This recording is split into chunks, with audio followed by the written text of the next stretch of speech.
TV Sintonia, a TV que passa você.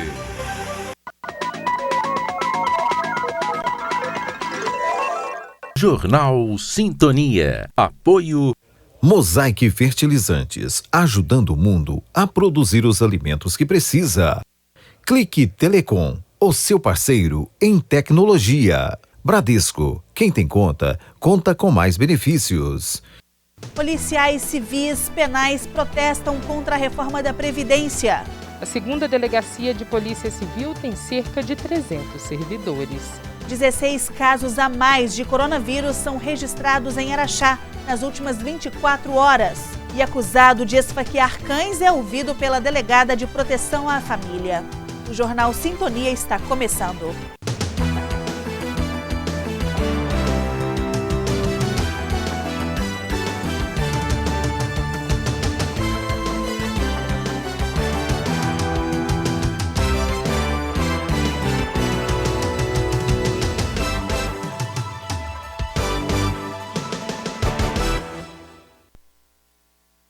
Boa noite.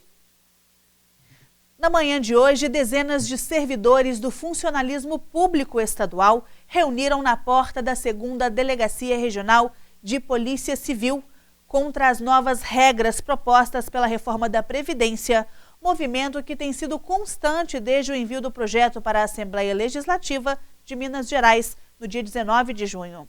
Os funcionários da categoria de segurança utilizaram o microfone para manifestar o repúdio à reforma da Previdência. 20 anos de luta das forças de segurança, desconsiderou inspetor Paulo, desconsiderou 23 anos de parametrização salarial entre policiais civis e militares. E compartilhar a trajetória na carreira policial. Comecei na Polícia Civil em 1969. Então são 50 anos. Mas ainda tenho força para lutar por essa instituição. A reforma previdenciária é composta por 2 textos que tramitam na Assembleia, parados em comissões. A proposta de emenda à Constituição, que está com deputados da Comissão Especial, e o projeto de lei complementar, que está na Comissão de Trabalho, e deve passar ainda por mais 2 comissões especiais antes de ir a plenário em primeiro turno. A previsão é para a adoção de alíquotas progressivas que alternam entre 13% e quase 19%. Mudanças na idade mínima para a aposentadoria e no tempo de contribuição necessário para pedir o benefício. Retira uma série de direitos e garantias do policial civil que foram conquistados no decorrer dos anos, inclusive previstos na Constituição, decorrentes desse trabalho que nós exercemos juntamente com a Polícia Militar e com a Polícia Penal em termos de segurança pública, em termos de eficiência e segurança pública, e que nós temos aí esse resultado, o estado de Minas Gerais com os menores índices de violência do Brasil e Araxá com os menores índices de violência do estado de Minas Gerais, decorrente da dedicação, do esforço, do desgaste do policial civil. Então, nosso objetivo é que vai esse recado aos deputados estaduais de Minas Gerais, que percebam esse trabalho da Polícia Civil, que assim como a Polícia Militar, possuem essa dedicação em termos de segurança pública, dessa jornada diferenciada, dessa periculosidade diferenciada, e não votem a PEC 55 de 2020 com relação aos direitos e garantias dos policiais civis. Em tese, a reforma da Previdência deve ser aprovada até 31 de julho deste ano. Essa data limite é definida pelo Ministério da Economia para que os estados apresentem alíquotas, idade, tempo de contribuição, regras de contribuição e autarquia própria em cada estado. A ideia é que servidores que recebem até R$2.000, por exemplo, contribuam com 13%. Cerca de 300 servidores atuam nas 12 cidades da área de abrangência da segunda Delegacia de Polícia Civil, sediada em Araxá. O percentual é 0,67% maior no caso dos que ganham até R$ 6.000. O índice aumenta gradualmente, com 18,38% para quem recebe acima de R$ 16.000. Homens precisarão trabalhar mais 5 anos, mulheres mais 7 anos. Primeiramente, a PEC ela foi proposta, está tramitando no momento inadequado, né? Não permite a discussão democrática, não permite a participação das entidades, de nós, servidores públicos. Então, a primeira demanda nossa é que essa situação seja corrigida e que a PEC seja suspensa. Temos uma política muito exitosa de combate à criminalidade envolvendo a integração das polícias. A proposta que foi apresentada pelo governo do Estado, ela tende a fragmentar esse esforço, ela dá tratamento diferente, ela mantém um tratamento diferente entre policiais militares e policiais civis. Isso é inadmissível, e nós, policiais civis, vamos lutar até o último momento. Na segunda-feira, 13 de julho, a reforma da Previdência foi discutida na Assembleia Legislativa com participação de secretários de Estado. Segundo o secretário de Governo, Igoreto, com a reforma da Previdência, o regime previdenciário de Minas Gerais será sustentável. É fundamental que a conta usada para pagar pensionistas e aposentados seja robusta, que tenhamos dinheiro para subsidiar o servidor no momento em que ele mais precisar. E, se depender do cenário que vivemos hoje, o servidor público que dedica a vida ao Estado ficará desamparado. E você vai acompanhar agora como está o andamento da investigação da Delegacia de Proteção à Família após o registro do boletim de ocorrência em que um homem é acusado de esfaquear 2 cadelas da raça Pitbull em uma área de chácaras na zona rural. A dona das cadelas prestou o depoimento relatando a versão dela quanto à situação que presenciou das cachorras da raça Pitbull, que tiveram várias escoriações. O acusado de esfaquear os animais também depôs a versão dele do ocorrido, que aconteceu entre 2 propriedades rurais localizadas em Araxá. Eu recebi as informações, na verdade antes, no domingo, já por meio de mensagens de que um cachorro teria sofrido maus tratos, Na segunda-feira aqui na delegacia a gente já recebeu a solicitante, que é a dona dos animais que foram supostamente agredidos, que relatou os fatos e trouxe fotos do seu cachorro que teria sofrido os maus tratos. A gente ouviu a outra parte também, que apresenta versão diferente, de que os cachorros chegaram a adentrar na sua propriedade, que no intuito de defender o seu cachorro, e de se defender também e alguma outra pessoa que estivesse próxima, realmente atacou esse cachorro, vindo a lesionar até seu próprio cachorro durante essa defesa. Fatos que ele trouxe imagens e testemunha, presencial, que estava lá no momento, que inclusive ficou com receio por ter crianças pequenas em casa.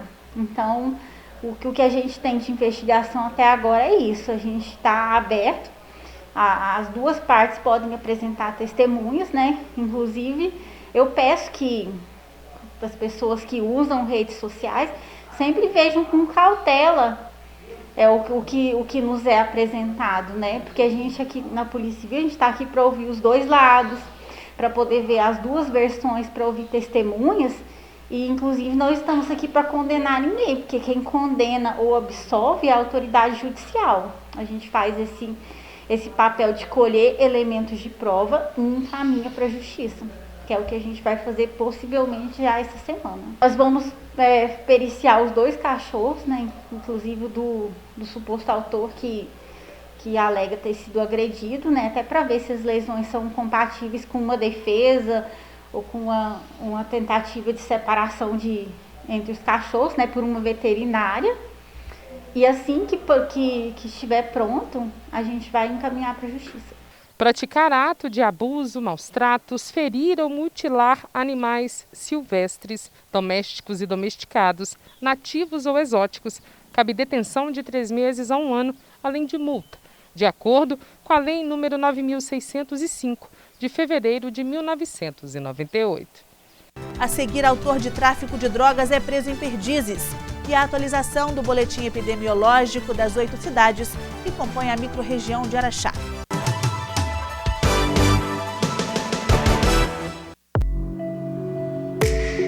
Em tempos tão desafiadores, É impressionante ver a capacidade que a gente tem de desaprender e reaprender. Mudamos o jeito de trabalhar, de nos conectar com as pessoas e até de passar o tempo. E no Bradesco, nós também estamos nos reinventando, ampliando os nossos canais digitais, flexibilizando o crédito e o pagamento de contas e atendendo idosos e pessoas com deficiência em horário diferenciado nas agências. Todos os dias, buscando soluções para deixar sua vida, se não mais fácil, pelo menos um pouquinho mais leve. Até tudo voltar ao normal. E tudo vai voltar ao normal. Reinvente o futuro. Bradesco.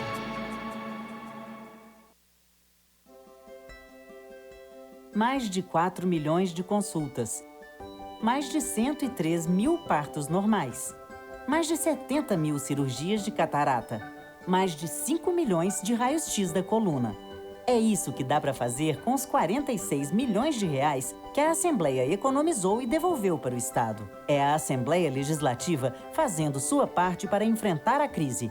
Assembleia Legislativa de Minas Gerais. Poder e voz do cidadão. O crime de abuso sexual contra crianças e adolescentes é cruel. As consequências para quem sofre abuso são graves e duram a vida inteira. O abusador é um monstro e deve ser afastado para a cadeia. E quem se omite em denunciar pode receber a mesma punição pelo crime. Nessa quarentena, não seja responsável pelo sofrimento de uma criança. Ao sinal de violência, denuncie. Todos contra a violência infanto-juvenil.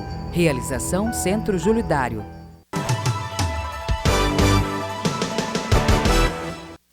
Eu volto a esta edição com a prisão de um autor de tráfico de drogas na cidade de Perdizes. Após denúncia anônima, a Polícia Militar desencadeou uma operação no bairro Novo Horizonte, onde flagrou um indivíduo com um papelote de maconha para uso próprio. Em seguida, localizou o traficante que havia vendido a droga com certa quantia em dinheiro, 3 barras prensadas e 16 tabletes de maconha, prontas para o comércio. Ambos foram presos e encaminhados para a delegacia. A população tem até esta noite para apresentar emendas ao texto da Lei de Diretrizes Orçamentárias para o exercício de 2021. A população tem até as 23 horas e 59 minutos de 14 de julho para apresentar sugestões. Eu converso com a presidente da comissão, Fernanda Castelha. Dá um exemplo para a gente do que a população pode contribuir com a LDO. Na verdade, essas emendas são sugestões que a população pode fazer do que ela acha prioridade que o executivo faça na LDO, ou seja, ele vai ter que cumprir aquilo no próximo ano, né, e discriminar o valor que vai ser competente à realização dessas atitudes. Então, é a hora que está tendo para a população se manifestar, né, isso nunca tinha acontecido antes, então ela pode estar mandando por e-mail, não vai ter as audiências públicas que costuma ter, e então elas têm que aproveitar, ainda dá tempo de estar mandando essas emendas, né, que são exatamente as emendas que nós vereadores fazemos, né, e analisamos, e para poder ver se pode ser colocada para ser realizada no próximo ano. Né? Ainda dá tempo de mandar, porque amanhã a gente já vai estar analisando essas emendas, tanto as dos vereadores, quanto das que a população mandou para a gente, para ver se pode ser sim inserida na LDO. Essa avaliação é uma nova etapa dessa agenda da LDO, né? Entre os dias 15 e 20 de julho, o que a comissão vai analisar? A gente vai receber as emendas e analisar, né, para a gente ver se elas podem sim ser colocadas para votação. Elas não vão ser analisadas e já inseridas na LDO. Elas vão ser analisadas se entre aspas, existe cabimento, né, se ela tem possibilidade de ser votada para depois fazer parte do projeto do governo. E essa lei, ela não é da Câmara, ela vem do Executivo. Fernanda, a votação permanece prevista para o dia 21 de julho, ou seja, a próxima terça-feira? Ela está prevista só se acontecer algum imprevisto, mas tudo indica que vai ser terça-feira que vem. Muito obrigada pelas informações. Vou passar 2 recadinhos aqui. Primeiro, o e-mail em que as pessoas podem fazer essa sugestão, câmara.araxá.mg.leg.br. E também lembrando que a previsão do orçamento para 2021 são os mesmos 475 milhões de reais de 2020. Confira agora a atualização do boletim epidemiológico da região. A repórter Janaína Silva fez um parâmetro dos últimos 10 dias das 8 cidades que compõem a microrregião de Araxá. A totalidade das atualizações das secretarias e comitês dos 8 municípios é de 747 casos, 625 recuperados e 15 óbitos, o que corresponde à microrregião de Araxá. A descrição de cada cidade entre os dias 6 e 14 de julho. Araxá, 321 casos, 49 em 9 dias, mantém os 259 curados. Campos Altos, não há novos registros e tem agora 33 curados dos 35 casos. Ibiá tem 65 casos e 54 sararam. Pedrinópolis não há registros novos no mês de julho. Os 15 recuperaram. Pratinha, os 13 que testaram positivo estão curados da Covid-19. Santa Juliana é a cidade com mais casos. 221 resultados positivos, 61 novos em 9 dias e 188 curados. Tapira não teve novos moradores testados positivos, 25 infectaram e 22 recuperados. No detalhamento dos leitos de UTI, um aumento, 46,67% de ocupação. Os 7 pacientes são das cidades de Araxá, Perdizes, Ibiá e Santa Juliana. No próximo bloco, o autor de homicídio é preso em Santa Juliana. O secretário de Estado de Saúde fala a projeção do pico do coronavírus em Minas Gerais.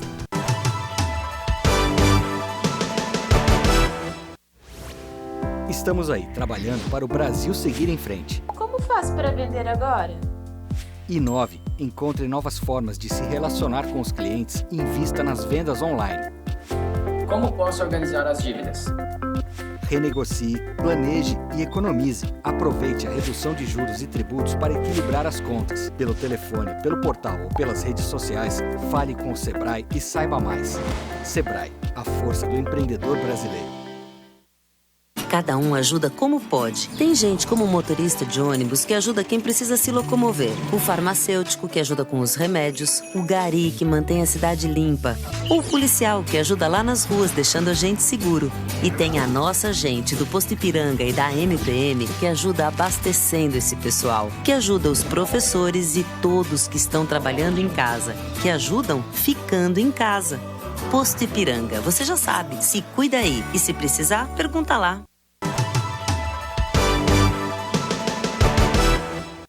Autor de homicídio na cidade de Santa Juliana em 2018 foi preso hoje pela Polícia Civil local com apoio de policiais da cidade de Nova Ponte.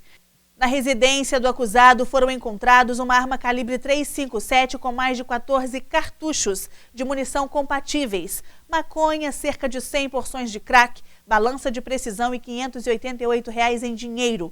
O rapaz de 26 anos foi conduzido em flagrante de delito pelas práticas de tráfico de drogas, porte ilegal de arma, além do cumprimento do mandado de prisão temporária. Ele confessou os crimes e foi encaminhado para o presídio de Sacramento. O secretário de Estado de Saúde, Carlos Eduardo, divulgou o boletim epidemiológico da Covid-19 em Minas Gerais. Nós temos no boletim epidemiológico 78.643 casos confirmados, 23.844 casos em acompanhamento, 53.111 casos recuperados e 1.688 óbitos confirmados. Ele falou ainda sobre o possível pico da doença projetado para a partir de amanhã em todo o estado e o índice de contaminação. É muito importante entender que neste momento, quando nós falamos que a gente teria efetivamente um pico, nós entendíamos que nós teríamos um momento de estresse na assistência em que a capacidade assistencial estaria sendo testada sobre a sua resposta, sua capacidade operacional. É virtualmente impossível nós falarmos com certeza absoluta quantos casos nós teremos e que dia que nós teremos os casos. Mas, de uma forma geral, todo o planejamento que nós fizemos, a gente tinha um coxim, tinha uma certa folga no dimensionamento de leitos, e se isso se concretizar, efetivamente nós poderemos ter a passagem por esse momento de estresse sem tanta dificuldade, igual nós vimos em alguns outros lugares.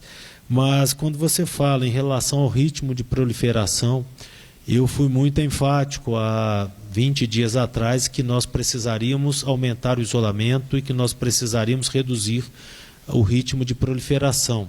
Neste momento, nós ainda estamos com ritmo de proliferação positivo, com 1,03 no RT.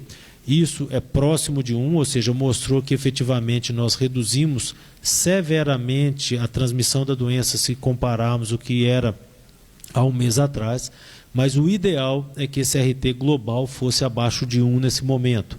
Isso mostraria que nós teríamos ou estaríamos caminhando para uma redução no número de casos ou para pelo menos uma grande estabilidade, porque se isso acontecesse nós conseguiríamos passar sem um risco maior de desassistência.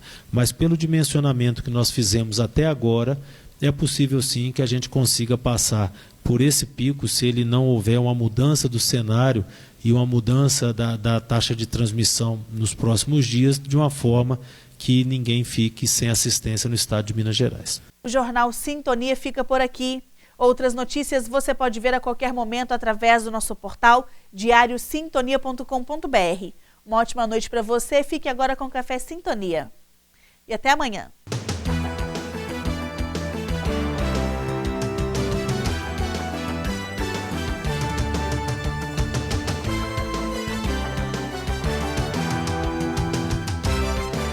Jornal Sintonia. Apoio Mosaic Fertilizantes, ajudando o mundo a produzir os alimentos que precisa.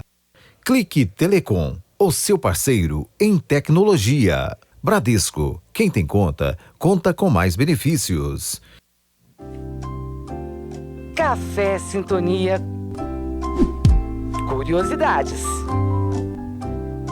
Apoio John Romualdo Cabeleireiros e Equipe, onde você é mais você.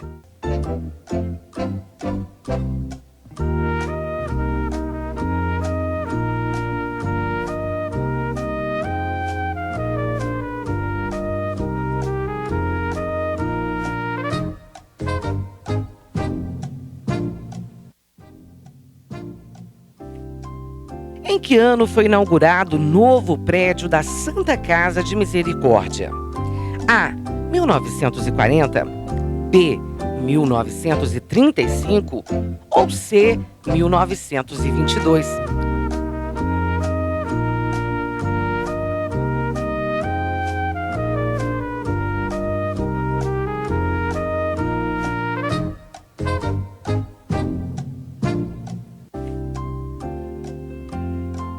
E para você que acertou, a resposta certa é a opção C, 1922.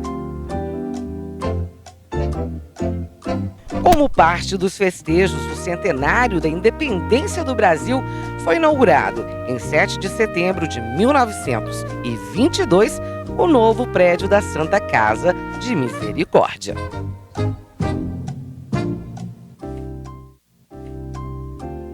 Café Sintonia. Curiosidades. Apoio John Romualdo Cabeleireiros e Equipe, onde você é mais você.